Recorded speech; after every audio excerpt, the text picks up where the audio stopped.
Hello everyone, I'm Eva from Hospital. Today I'm going to talk about the Shangrila 510 ventilator, a professional emergency transfer machine that works stably, is easy to use, and fits many different places.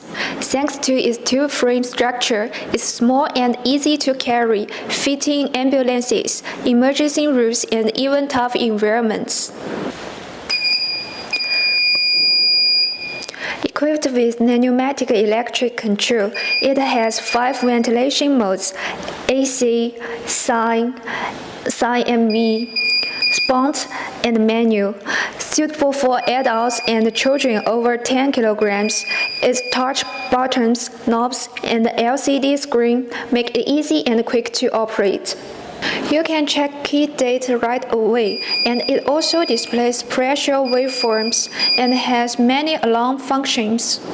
What's more, its pipeline connection is simple, making it really easy to use. This machine is very reliable and has passed strict tests with 3 power supply options: AC power, onboard power, and a built-in battery that lasts more than 6 hours. This ensures rescue work won't stop.